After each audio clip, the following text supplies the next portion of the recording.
Faqad qala Allah Ta'ala fil Kitabil Karim wa huwa asdaqul qailin.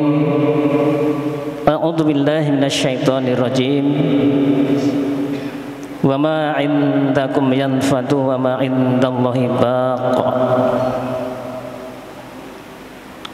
Wa qala aidan Qul innal mautal ladzi tafirruna minhu fa innahu mulaqikum. Shadaqallahul azim. Yang saya hormati, saya muliakan para jamaah sekalian, bapak-bapak dan ibu sekalian. Pertama dan utama, marilah kita bersyukur pada Allah bahwa hanya atas izinnya lah, atas ridhonya lah, pada siang hari ini kita mampu hadir di masjid yang mulia dalam rangka taqarrub ilallah, dalam rangka melaksanakan salah satu kewajiban kita, sholat duhur secara berjamaah. Dan mudah-mudahan langkah kita dari rumah ke masjid ini sampai di rumah kembali menjadi amal soleh untuk kita semua. Amin ya rabbal alamin. Salawat dan salam tak lupa kita sanjungkan keharibaan qudwah dan uswah kita Nabi kita Muhammad sallallahu alaihi wasallam yang telah membawa dan mengajarkan risalah dinul Islam ini. Mudah-mudahan sebagai umatnya bisa berittiba semaksimal mungkin hingga batas ajal kita masing-masing. Hadirin masyiral muslimin rahimakumullah. Pada kesempatan kultum siang hari ini saya akan membawakan sebuah tema memaknai wasiat atau pesan malaikat Jibril kepada Nabi kita Muhammad sallallahu alaihi wasallam. Hadirin sekalian, sahabat Rasul yang namanya Sahal bin Sa'ad radhiyallahu an menuturkan bahwa Rasul kita bersabda, "Atani Jibrilu qala ya Muhammad isma syi'ta fa innaka mayyitun wa ahbib man syi'ta fa innaka mufariquh wa amal ma syi'ta fa innaka mazizu zumbih wa'lam anna syarafal mu'min ayyamuhu bil lail wa izzahu istighnahu anin nas." Ada 3 pesan utama dari malaikat Jibril kepada Nabi kita yang sesungguhnya adalah pesan untuk kita semua. Pertama adalah ya Muhammad isma syi'ta. Hai Muhammad, hiduplah sesuka hatimu. Fa innaka mayyitun. Tapi sesungguhnya engkau akan mati. Penggalan hadis pertama seolah-olah ada makna yang kontradiksi. Satu sisi memberikan keluasan, silahkan hidup sesukamu. Tapi ternyata ada pagar-pagarnya, ada rambu-rambunya. Fa innaka mayyitun. Di balik kebebasanmu ada sebuah peristiwa besar yang namanya kematian. Ibu bapak sekalian, yang patut kita maknai adalah bahwa hidup ini sangat terbatas dan dibatasi oleh kematian.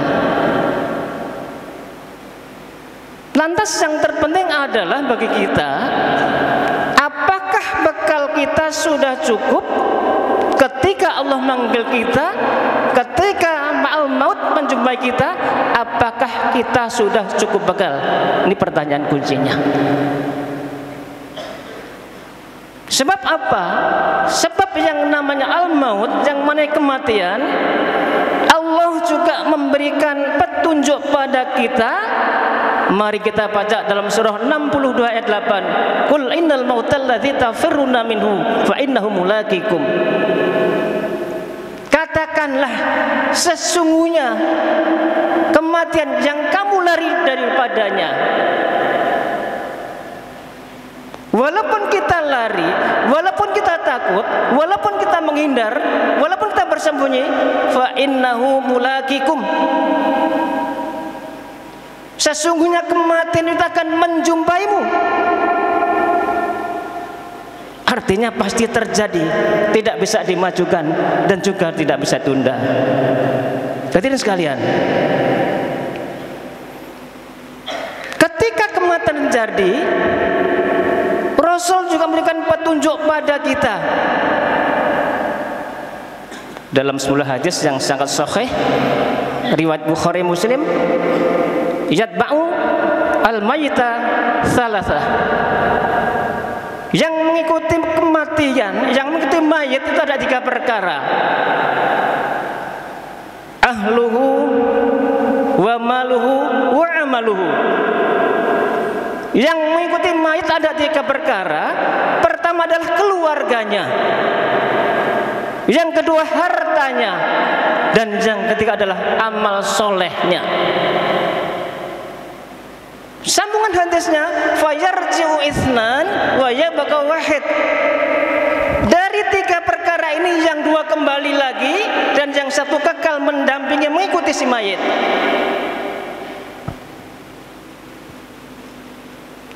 Ahluhu wa maluhu, kembali.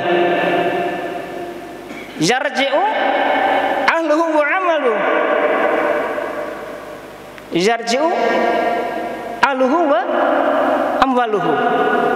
Yang kembali adalah keluarganya dan hartanya. Wa yabqa wahid, yang kekal apa? Wa amaluhu. Dari 3 perkara ini yang ternyata setia mendampingi seorang mayit adalah amal-amal solehnya, bukan keluarganya, bukan harta-hartanya. Pertanyaannya adalah, amal-amal soleh yang semestinya mendampingi kita ketika kita dipanggil Allah, itu amal yang seperti apa? Allah juga memberikan petunjuk pada kita semua. Mari kita baca dalam surah 67 ayat 2. Alladzi khalaqal mauta wal hayata liyabluwakum ayyukum ahsanu amala. Allah lah yang menjadikan mati dan hidup liyabluwakum, untuk menguji kita semua. Manakah yang paling ahsan amalnya? Manakah yang paling baik amalnya? Manakah yang paling bagus kinerjanya? Ibu bapak sekalian, mati hidup adalah ujian, kata Allah. Karena ujian, tentu ada masa-masa di mana kita akan mampu melewati ujian yang namanya lulus ujian dan gagal mengikuti ujian. Gagal tidak lulus dalam ujian. Terkait ayat ini, kata kunci adalah ahsanu amalah. Amal-amal terbaik kita yang akan menyertai kita nanti. Bukan amal yang buruk, bukan amal yang sedang-sedang saja, amal yang terbaik, ahsanu amalah.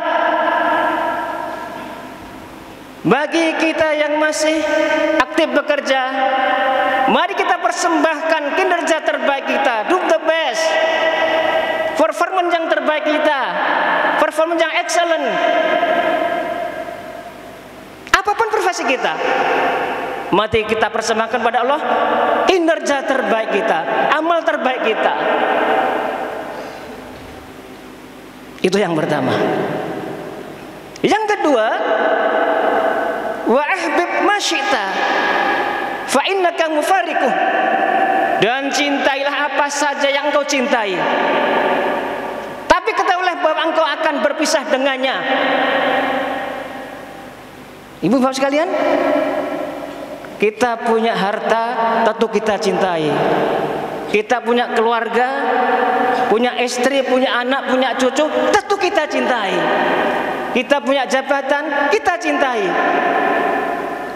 Tetapi warning dari malaikat Jibril kepada kita adalah semua yang kita cintai, kita akan berpisah dengannya.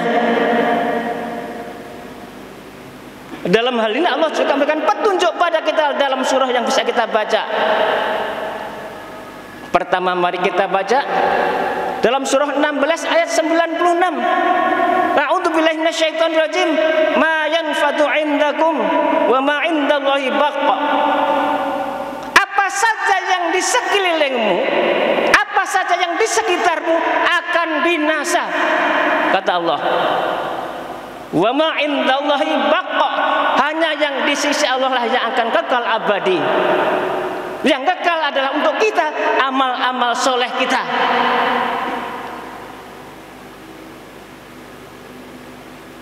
Dalam surah 55 ayat 26 kita juga bisa baca. Surah 55 itu surah apa? Surah Ar-Rahman. Kullu man 'alaiha fan wa yabqa wajhu rabbika dzul jalali wal ikram. Semua yang ada di dunia, yang ada di dunia akan binasa. Illa wajhullah, kecuali wajahnya Allah yang memiliki kemuliaan dan kebesaran dengan segala kebesarannya, yang akan tetap kekal abadi. Pertanyaannya adalah, ketika kita punya harta, supaya tidak bisa dengan kita, apa strateginya? Kita semua dijamin Allah diberikan rezeki berbagai macam bentuknya. Agar hal itu bisa memberikan manfaat pada kita tentang harta, konsep dalam agama kita adalah bahwa harta yang kita miliki ada sebagian harta untuk orang lain. Wa fi amwalihim haqqul lis-sa'ili wal mahrum. Dan di sebagian harta kita adalah ada sebagian milik menjadi hak orang lain. Lis-sa'il wal mahrum, baik yang meminta-minta maupun yang tidak meminta-minta. Oleh karena itu agama kita, Allah mengajar kepada kita, kalau kita diberikan harta, ada pintu-pintu agar nanti menjadi amal soleh kita, bisa dengan zakat, bisa dengan infak, dengan sedekah, supaya nanti menyertai kita itu, menjadi amal soleh kita, menjadi tabungan kita, menjadi investasi kita. Jangan dibiarkan harta kita yang banyak lezat begitu saja, tidak bermakna apa-apa di akhirat nanti.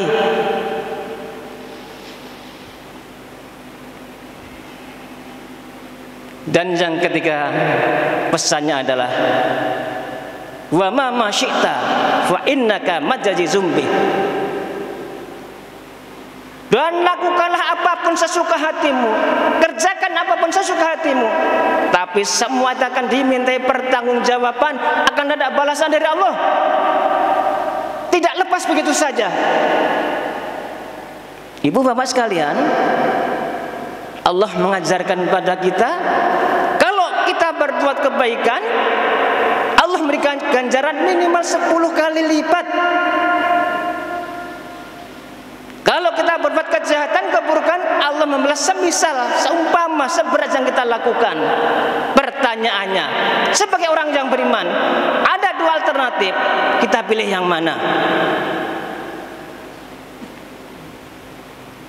Kalau kita berbuat amal soleh, berbuat hal-hal yang baik, Allah membalas minimal 10 kali yang kita kerjakan.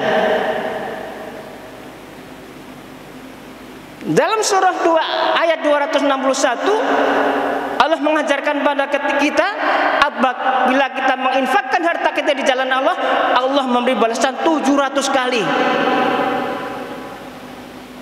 Wallahu yudha'ifu liman yasha, ujungnya. Bagi orang mukmin yang berpuasa, Allah memberikan ganjaran kita tidak tahu berapa besarnya. Wa ana ajazizim. Wa ana ajazizim. Dan hanya saya akan memberikan balasan kepada orang berpuasa karena Allah melakukan kebaikan, hal-hal yang soleh, hal-hal yang maslahat, ganjarannya minimal 10 kali kebaikan. Kalau kita melakukan keburukan, kejahatan, diberi ganjaran setara dengan yang kita lakukan. Itulah maha rahimnya Allah, sayangnya Allah pada kita ini. Tapi masih banyak pula di antara kita yang sering mengambil yang tadi, yang sedikit tadi itu. Bukan ngambil yang 10, yang 700, yang tak terhingga, ngambil yang semisal dengannya.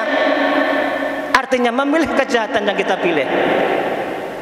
Hadirin sekalian, inilah pesan yang sangat istimewa dari malaikat Jibril kepada Nabi kita, yang untuk kita semua. Penutupnya ada 2 hal kata kuncinya. Wa'lam, ketahuilah, anna syarafal mu'min qiyamuhu bilail wa izzahu istighnahu 'anil nas. Ketahuilah, orang yang beriman, orang yang paling mulia adalah orang yang punya kegemaran, punya habit qiyamuhu bilail, melaksanakan sholat malam, melaksanakan sholat tahajud. Ini Allah juga menjamin dalam surat Al-Isra. Ini hadis sangat jelas. Kurang apa lagi? Yang berikutnya juga mulai menyambung lagi. Wa azzahu istighnahu 'anil nas. Selain yang punya kegemaran, membiasakan melaksanakan, mendirikan sholat malam, yang mulia berikutnya adalah orang yang semakin sedikit ketergantungan dengan manusia lain. Nah, inilah membangun kemandirian kita ini. Jangan begitu saja tergantung kepada orang lain, mudah menaruh harapan diri kita, masa depan kepada orang lain. Bagi kita cukuplah Allahus Somad. Allah tempat bergantung dalam segala hal bagi kita semua. Kita bisa menyaksikan di masyarakat, apabila kita terlalu banyak utang budi kepada seseorang, entah itu kerabat kita, siapapun yang kenal dengan kita, kenal baik dengan kita, suatu saat menjadi sebaliknya dengan kita. Itu terjadi di mana-mana. Makanya yang paling mulia adalah yang semakin sedikit ketergantungan kepada manusia lainnya. Jadi kita sama-sama sebagai hamba Allah, Allah lah yang menentukan segala tentang kita. Mari kita mantapkan akidah kita di awal tahun ini. Jangan sampai permulaan tahun ini akidah kita masih mencang-mencong, masih menyimpang, masih sana kemari nggak lurus. Mari kita kuatkan akidah kita, akidah yang hanif, akidah yang kholis. Sebab apa? Akidah adalah menjadi barometer dalam hidup kita. Apakah kita akan bagian nanti apa tidak, itu tergantung awalnya akidah kita yang lurus apa tidak. Ibu bapak sekalian, inilah sekedar kultum siang hari ini. Mungkin hanya waktunya sekitar 20 menit. Tentu banyak kekurangan, mungkin hal yang tidak berkenan di jamaah sekalian. Inilah yang mampu saya sampaikan. Mudah-mudahan kita mampu mengambil iktibarnya, mampu mengambil hikmahnya, sehingga 3 pesan pokok tadi perlu kita mani dengan sebenar-benarnya. Demikian, terima kasih. Assalamualaikum warahmatullahi wabarakatuh.